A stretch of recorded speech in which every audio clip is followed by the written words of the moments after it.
Hey, everyone, it's Monday night, so you know what that means. It's time for Fellowship of Christian Athletes, Coach's Corner. Billy Graham said it best when he said one coach can impact more young people in 1 year than most people can in their entire lifetime. At FCA, we believe the two most influential, powerful words on any campus, court, field, at the high school, middle school, college, pro level are coach said. And I've come to learn that at Mcdowell High School in the softball program, that coach said means something special to the young ladies at that school. And we are just encouraged and tickled to death to have Coach Kat Young, the head softball coach at McDowell High School, on here for FCA Coach's Corner tonight. Coach, thank you so much for agreeing to be on here.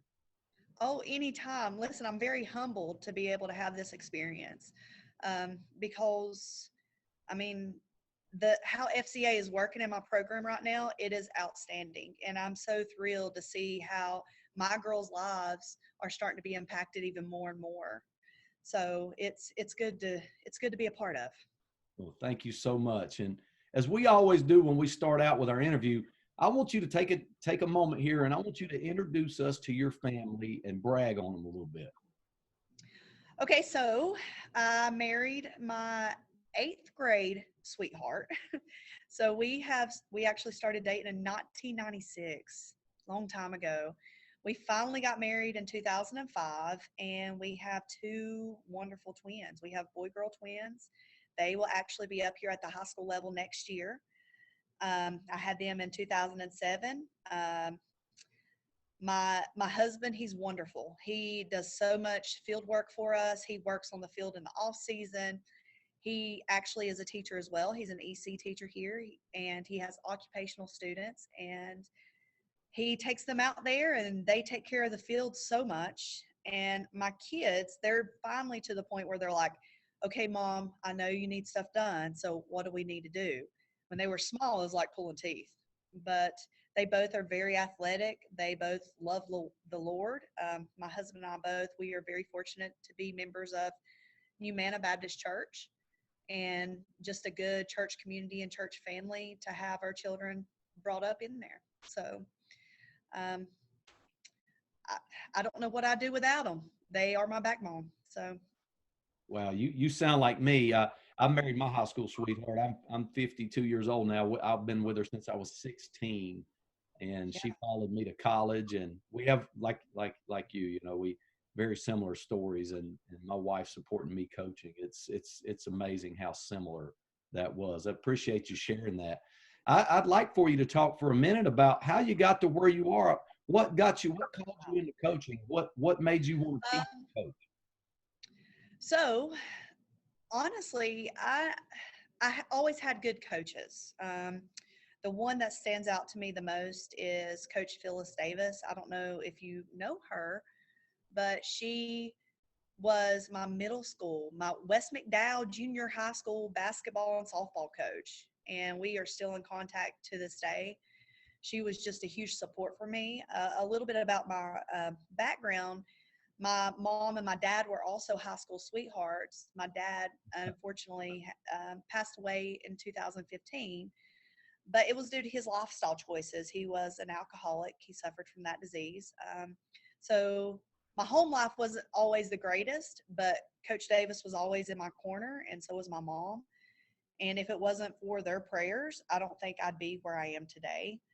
Um, I was fortunate enough to be able to attend Lewisburg College out of high school and was able to play softball and soccer. I didn't play soccer in high school, but I had an opportunity to continually play on the side while I was playing basketball and softball for our high school, and it led to a scholarship. There, I met Coach Cotton, and she was very encouraging of me. She was like, "Kat, you need to go pre med," and that's where I thought I was going, was pre med. But little did I know, once I graduated from Lewisburg, um, I had my own plans. First off, I was not the best at following what the Lord had made a way for. And so I wanted to do things stubbornness, right? We're stubborn as young adults and teenagers. So I thought out of Lewisburg, I needed to go to UNCW. God thought I needed to go to Tennessee State. And so I went to UNCW, just being that stubborn young adult, because that's where I wanted to be. And after a semester, I realized that's not where I was meant to be. I ended up transferring to Tennessee State, and it is a historically black college, and it was amazing. It was amazing. I was able to meet another coach, Coach Monty. And while I was at Tennessee State, I had a professor. His name was Dr. Miles. He was a genetics professor, and he also taught me biochem. And he kept on telling me, "You need to be a teacher. You need to be a teacher." And I'm like, I don't know. I don't know. So him and another teacher, Dr. Taylor from Lewisburg, he was my African American literature uh, teacher, professor, and he also planted a seed. And the strangest thing happened. I had to transfer back in state after I finished playing at Tennessee State, well, softball at Tennessee State, um, due to some financial problems within the school. I ended up going to UNC Charlotte with my husband. I take one education class, and one of my friends from high school, her mom calls me, and they called me Katrina here. And she was like, "Katrina, I heard that you took an education class, and I'm retiring. I think you should apply for my job." And I'm like, I, I don't know about that. I don't know. But I did. I made my resume. I got her to read over it. I came in. My interview was me talking to my old chemistry teacher, just sitting down and having a conversation like we are here. And before I left, I was offered the job, and he was like, "Would you be willing to coach anything?" I was like, "Oh my goodness, I can't believe you just asked me that. I'd love to coach. I'd love to start coaching." And so it was actually Mr. Talbert who suggested, not just me being a teacher, was like, "Would you want to coach?" And I've been doing it ever since. I wouldn't trade it for anything. My girls are, they're wonderful. I cannot think of a kid that I have my paths have crossed with that has not been an encouragement to me. Wow, that's appreciate you sharing all those positive influences in your life and how it molded what you're doing. And once again, this is eerily similar. I was the same way. I came back. My plan was to teach and coach though, but I came back to my school and I was at Hendersonville High for a quarter of a century. So before I got into administration, so that's amazing how similar our stories are. Yeah. Um, you talked a lot about different relationships and people that meant a lot to you in college stuff, but you mentioned the Lord 2 or 3 times. So I'd like to take this opportunity and talk about your relationship with Jesus and what that means and how that's impacted your life. Um, I would love to share that. I was saved at a young age. I grew up in a little tiny church, Trinity Baptist Church, up on 221 North here, 20 people max. But like I said, my dad was an alcoholic, so he didn't go to church with us. I have two older brothers who didn't go to church with us, but they're doing wonderful now. My mom was the one that drug me to church all the time. Sunday morning, Sunday night, Wednesday night, any type of revival, we were there. She was adamant and like dragging me at times because I didn't want to go all the time. My teenage years, I felt like I was getting closer to God, but at the same time, I don't think I understood what it fully meant to have a personal relationship with God. And so as a teenager, you make stupid choices. And I try to tell my girls that a lot. Like, guys, I get it. You're going to make stupid choices. I was like, but we can't help it. We're teenagers, but we can try to figure it out together. Um, so in college, I was at actually Tennessee State, and the guy that was over FCA, his name was Coach Moore. And I don't even know if he really coached anything at Tennessee State. Like, I think he just was like a retired coach maybe and just hung out. But he was over FCA, and he sort of like brought me in, and I became fortunate enough to become the FCA leader of our softball team. And he ended up taking me to church with him every Sunday. And those experiences, just being out of my comfort zone of McDowell County, being at a historically black college, I could really feel like Jesus start to work in me and help me in understanding that my plan was not the best plan. And with me being a pre-med major, I was actually planning on going to PA school and becoming a gynecological PA. But of course, like you heard, it didn't work out. I ended up being a teacher and a coach. Um, but I feel like Jesus placed me here.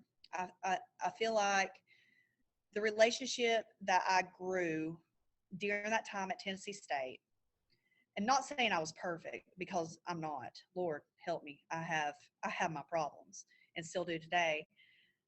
But I feel like it grounded me and allowed me to step back and start seeing more optimistic things in this life instead of feeling the negativity of what I felt at home at times. And becoming my own adult, and then my husband and I getting married. And I'll tell you, whenever it really hit home and my relationship with Jesus started growing tremendously was whenever I found out I was pregnant. I was told, I'm sharing a lot, and I can't believe I'm sharing all this, but I was told at 22 that I'd be lucky to have children and that I needed to revisit my plans. And so with me being told that, me revisiting my plans resulted in, okay, God, what do you want for me? Like, what are your plans for me? And um, we ended up getting pregnant, and my lights just went out. I'm on a motion sensor. I ended up getting pregnant with twins and no problems. But whenever we found out about the pregnancy and then about having twins, is like, okay, God, I got you. What do you want for us now? What do you want for our family? And he took us to Humana, and we've been able to grow there as a family and as Christians. And I consider me coaching my ministry. I feel like we have some really good coaches out there that use this as a ministry. And I think our young kids, they need some good, strong moral leaders that love the Lord, and that they can look at our lives and be like, you know, they came from this, so it can change for me. Um, I I honestly feel like he's still working, like the process isn't finished. So I feel like God is still using these girls to help me. This year especially, I have some outstanding girls who are, they love Jesus. Man, they love Jesus. I have my seniors who are like, Coach, we got this money and I want to buy Bibles, even if FCA gives us Bibles, but not everybody's an athlete. They're like, I want to buy Bibles with this money and pass it out at school. Coach, can we do this? And so right now I'm in the process of figuring this out for them. But I don't know where I'd be. Coming from my upbringing, I have no idea where I'd be if God did not intervene with me. And I'm very, very thankful and fortunate for my salvation and knowing where I'm going to be whenever this life is over. Wow, there's a piece in that, and you're exactly right. I don't think any of us that are Christians, born again Christians, realize where we would be, how different it could be if we weren't saved. And once again, Coach, and we hadn't even talked about this stuff beforehand for those of you watching, but our story is eerily similar. Once again, our daughter, we had a 10% chance of having a kid, and just the miracle that came in. And you talk about drawing closer to the Lord through that. So once again, eerily similar. Danny Wilkins, the FCA area rep down in your area there, he speaks constantly about the passion you have for developing young ladies, and the way you just answered that question, that passion is showing through hard. Now, we've been talking very seriously, so I want to lighten it up just a second before I get in my next question here. So I've heard it argued. So how do you say it? Is it Mcdowell, or Mcdowell? So I think it's from the area you live in. Like I'm down from Dysersville, so of course it's Mcdowell. Okay. But if you come to the city, it's Mcdowell, and you have to be very proper with it. Okay. So I think it depends on the area. So there you have it, folks. The argument is settled from somebody that's from that county. I personally say Mcdowell because I'm from Edneyville, and that's just how we talk over here. But Coach, thanks for having a little fun with me on that. We talk about sports programs, and obviously we keep score, and it's competitive. But coming from a coach with your background and your faith base and the things that we've already talked about, what would you say a win is for you? Oh, man. So let's get real. We're coaches. We love to win. We have that competitive nature. Like, I want to win every single time I step out there. And I want my players to believe that they can win every single time they step out there. But things that I considered winning right now is seeing my girls be successful. Being successful adults, being successful wives, Christians, just getting that phone call. Like, it's strange that you asked me this. I got a phone call last night, one of my girls that graduated in 2018, and she's like, Coach, we play on Saturday against Gardner Webb. She's at USC Upstate right now. I want you to come. I want you and get Coach Garden and y'all come and watch me play. I'm like, okay, Desi, let me see if Trip and Sage have anything planned, and I'll be right there. So having them reach back out once they leave. So with this winning idea, I am winning right now. I have 3 girls on staff with me that I have coached. Wow. And that is a tremendous blessing. The one I coached, she was a freshman my very first year. She went to Wingate to play softball. Her name is Casey Garden now. She's Casey Penley. She's been with me ever since she's got out of college. So she's my right arm. I cannot her versatility, she is completely outfield, I'm completely infield, so we just feed off of each other and go. I recently just got 2 other girls on staff, and they are 2016 graduates. One of them played at Montreat, the other one played at Young Harris. Oh, having them just wanting to be back in this program and interact with these young, especially with my daughter coming up and her playing softball. Like, just these good role models and that love their family, love the Lord, love serving others, because coaches are servants. I mean, we serve others all the time. It is a huge blessing. It is a huge blessing just hearing success story after success story, and them knowing that they can call me if something goes wrong. I have a few girls right now on the team that have horrible home lives. Like, I wouldn't say my home life was horrible, but I wouldn't say it was the greatest by no means. But I have one of them that calls me at the most random times, Coach, I just need to talk. I'm like, okay, yeah, absolutely. So them little things, not necessarily them going out there and going 3 for 4 or striking out everybody, but just knowing that they do count on me and that I can help them in some way. But it goes back to the fact that I can't do it. I have to have the Lord helping me. And so a lot of prayers, a lot of prayers go into this, and hoping that I give them the right information.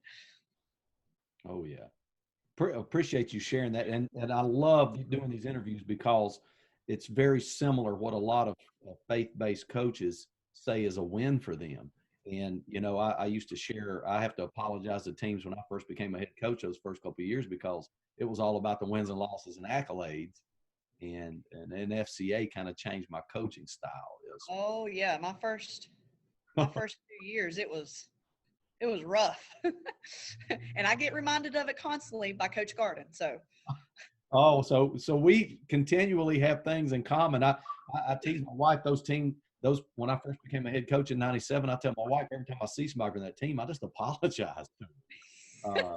Yeah, and I laugh, but I'm serious at the same time. So you obviously veteran coach here, and we'll get to the impact of FCA after this question. But I want you to a couple of questions in one here.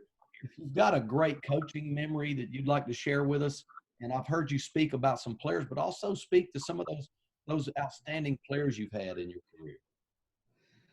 Oh, so I have taken a couple of teams to Myrtle Beach just for tournament play in the middle of the season at spring break, and those trips by far are always the best.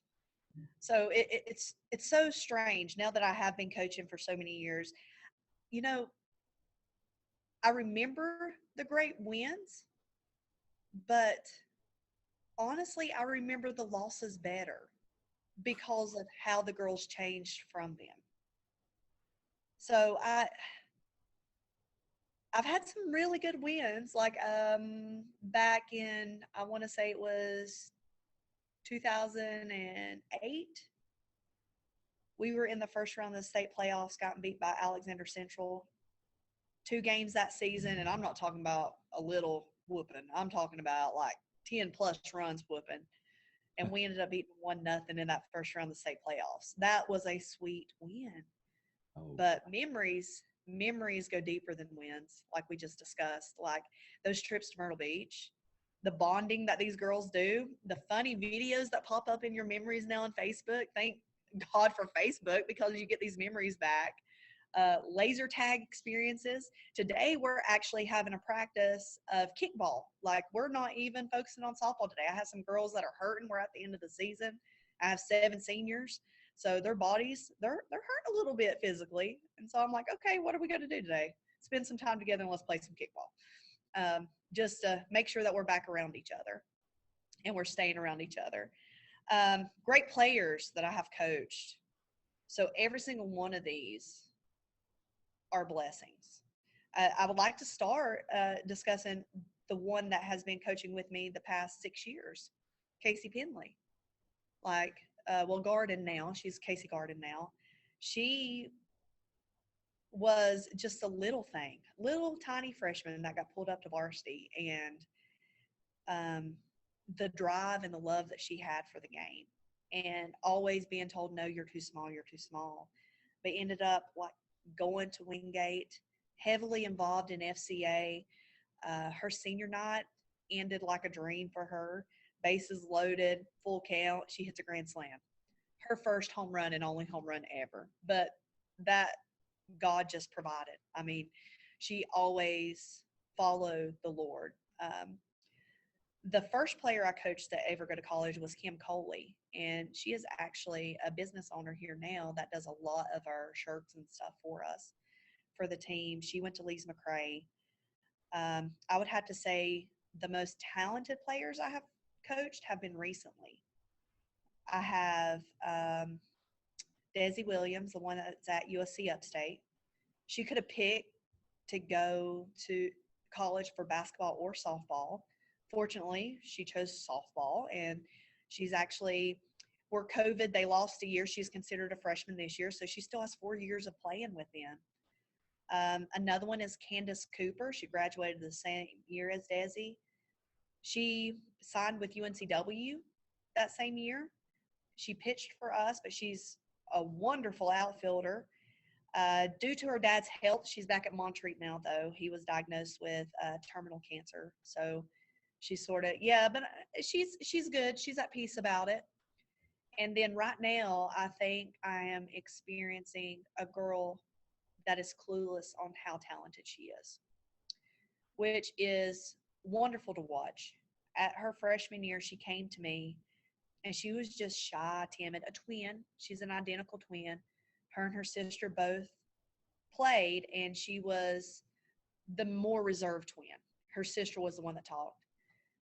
Sister ended up getting hurt in softball, so she gave it up.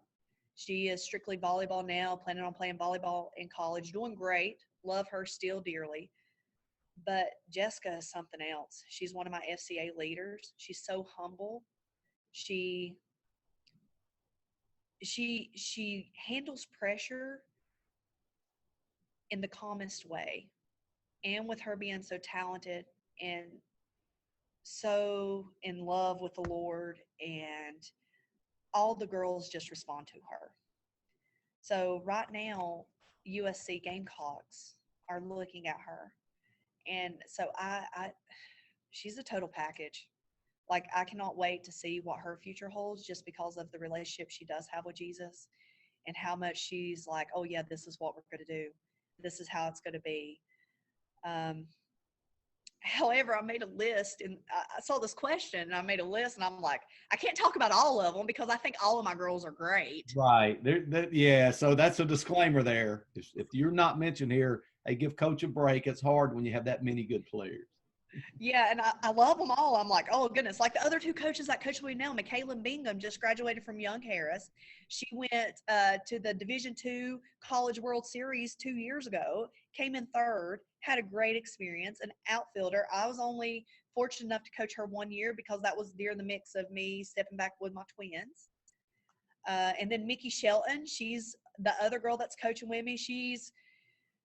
She was an outstanding second baseman, ended up playing shortstop at Monterey, a big homebody, very much involved in her church. So she was just like, I just want to play, coach. I'm like, okay, you go and have a great time. Your experiences will be great.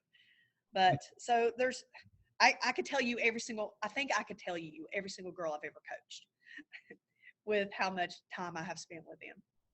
Well, that's amazing. And before I get into talking about the impact of FCA, the girl that the Gamecocks are talking to, we got to push her over towards Tennessee and get her over there in the Volunteers softball program. So well, so we just went to that game Saturday. We took her, and it was actually Gamecocks playing UT. And so my daughter's a UT fan, and she's like, Mom, can I wear my UT stuff? I'm like, no, you can't wear your UT stuff. Smart kid. Yeah, my daughter's a senior at UT, so of course. So you have to bleed that orange. Oh, absolutely. And they have a husband and wife co-head coaches there. Oh, yes, they do. Yes, they do. A whole nother.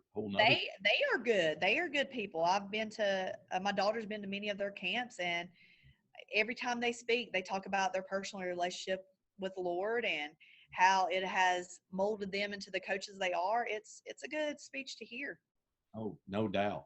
Good people there. So you've spoken about leaders on your team for FCA. You've spoken about FCA when you were in college. You were a leader.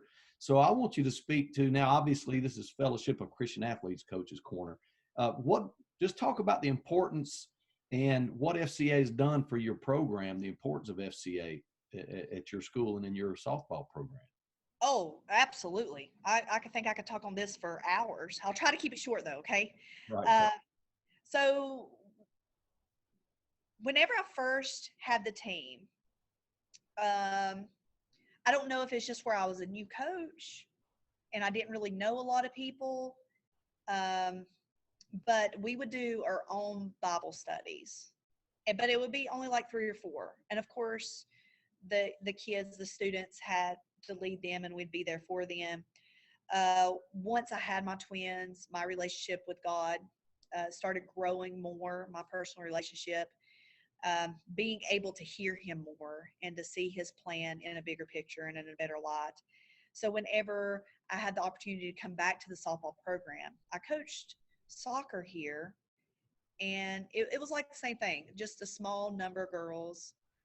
But coming back to the softball program that first year, I probably had 3 or 4 that was really involved with their youth program. Still a small group.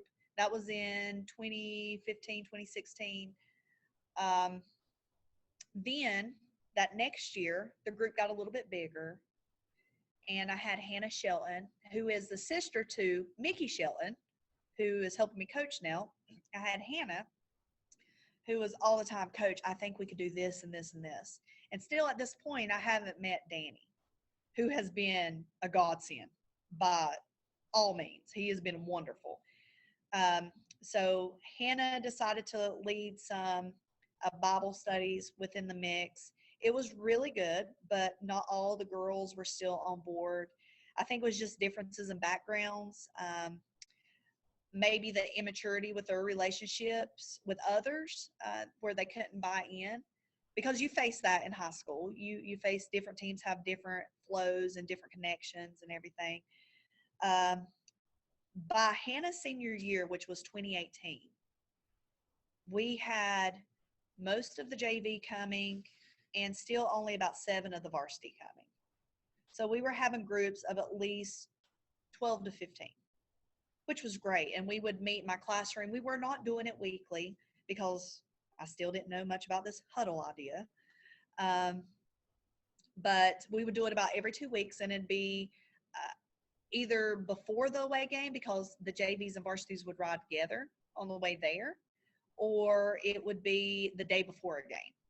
And we would meet in my classroom again, and they would just have their moment. Whenever Hannah graduated, she had a special burden. She now does a little podcast, like talking about her relationship. And anytime God lays something on her heart, she'll address it. She'll bring in scripture. She does a great job. And she's actually, both of my kids, Trip and Sage both, their favorite by far.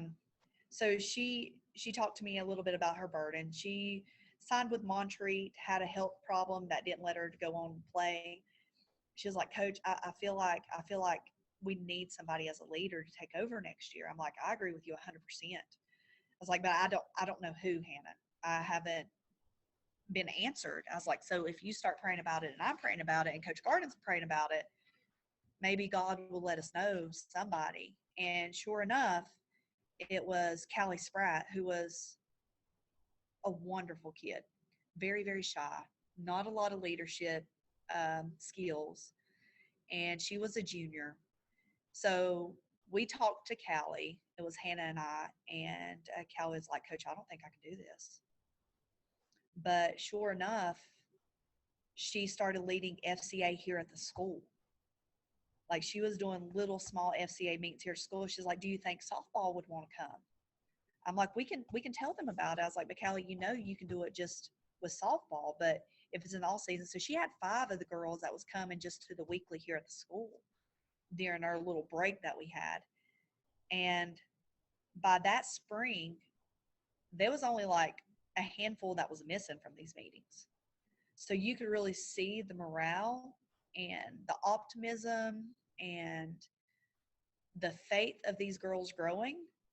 Still unsure on some of their salvation at this moment in time. And just like I am today, like I'm still unsure on some of their salvation. But I feel like that's something as a coach, I can't just be like, hold them down under. I need them to feel confident and comfortable in speaking with me about it.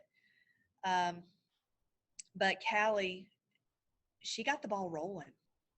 And I mean, it started rolling. And so after Callie graduated, she was a 2018 graduate. She passed it on to Taylor Morgan, who was supposed to graduate last year. Same type of kid, a kid that didn't really have a lot of leadership skills, a kid that loved the Lord, always at her church functions, had a burden for other people, and she just kept it going. So with COVID happening, I knew that my niece, Maddie, and Jessica, the girl that we previously spoke about, I knew that they both have a burden for other people. And so we started talking last fall, and I started talking to them. I'm like, guys, and this is whenever, last spring was the first time I met Danny, was with Taylor. And he came in and he handed out Bibles to the girls. Well, gave them the box and they picked up the Bibles. Let me clarify that. But every girl wanted one. And at this point, I was like, oh man, Casey, we're doing something right. Something is happening here, and I'm not sure where this is going, but I'm liking it a lot. And so I started talking to Jessica and Maddie about picking up 2 other ones and looking at the freshman list and looking at the sophomore list. And I'm like, girls, we got to know the leaders, who they're going to be before you guys leave me. And the book, I have my book right here because I try to stay ahead of them. This book, like, they have been through all of them except 3 weeks with the team since the season started. So they're on the last 3 weeks right now with this. And Jessica and Maddie have gotten to the point where they're like, oh, but I want to add in this, and I want this scripture to be added, and let's talk about this story in the Bible. And so now, instead of like 15, 20 minutes, this is like a 45-minute long thing. And the girls just love it. This past week they did optimism this past week before our South Caldwell game. And I always check in with them after the meeting, after they do their huddle. And I'm like, how'd it go? And Jessica's like, you'll never believe it. She was like, so-and-so and so-and-so and so-and-so, they started talking. I was like, that is great. She's like, and she goes, and then so and so and so and so, they started crying because of things that's happened in their life because of the other ones started talking. So after that meeting, you could just feel a completely different vibe. And it has not stopped since last Thursday, since that optimism one. It has not stopped. And the girls are like, hey, so when are we going to do our next one? When are we? I'm like, guys, talk to your leaders. I'm 100% behind them. I'm supporting them 100%. So they decided that they're going to do it again on Monday. And I I cannot wait to do follow-up meeting with my girls this year. I cannot wait to just sit down and be like, okay, let's talk about the season. It's like, okay, now let's talk about FCA. Let's talk about your huddles with your leaders. How has that impacted you this year? And just taking notes of that. And I told them going into this season, I was like, guys, we don't know if we're going to have softball. We got 5 games last year. I was like, but one thing that we do know is that where we're going to end up if we are saved. It's like, so I hope we win all of our games this year. I said, but at the end of the day, I hope we can reach some of these girls that are a true burden to me and to Coach Garden and things that they're going through in their life that they can't control. I was like, if we can reach them, then we have won. We have won this whole season. And those that were getting emotional in the last one was those girls. And so I was like, oh, this is great. This is great. So it has been, I so look forward with our leaders for next year. Their sophomore and a freshman. Once again, not great leadership skills. Jessica and Maddie didn't have good leadership skills, but they completely changed over this 4 years. And so I cannot wait to see how this sophomore and freshman are going to be in the next few years. So that's Coach, that's awesome. And I mean, just what you went through as we try to close out right here, what you just shared with us is amazing, because the kids, we found that if it's peer to peer, you get way more traction than if it's just an adult leading a club. So Coach, you get it. You understand what the end game is with FCA. What a blessing to have you on here. I'm going to close us out in a prayer real quick, if that's okay, Coach. And then if you've got any other comments at the end, and then we'll end our time here. But Coach, thank you so much for coming on here. Everyone that's watching this understands why the softball program at Mcdowell is so special.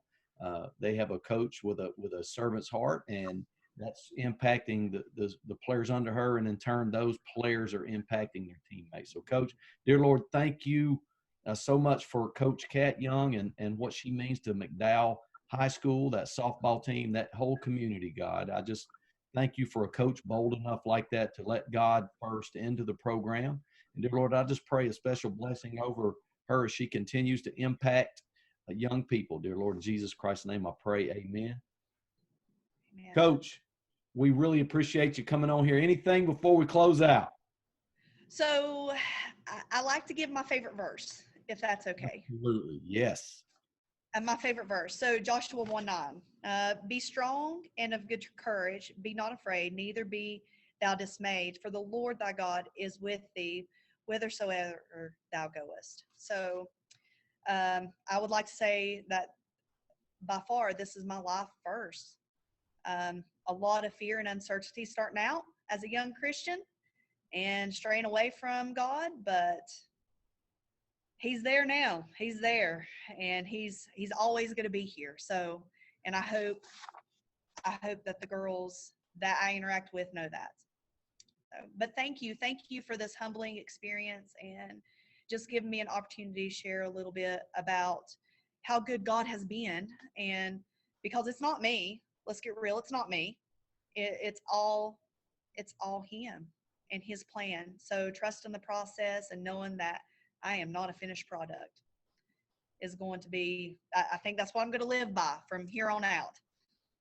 That's awesome. And I love be strong and courageous. We actually had a wrestling club up here, and that's their verse, and that's what they used to go by, strong and courageous. But hey, the blessings all mine. I'm humbled to be able to interview someone impacting young people like you. And Coach, hopefully we can catch up and do this again sometime.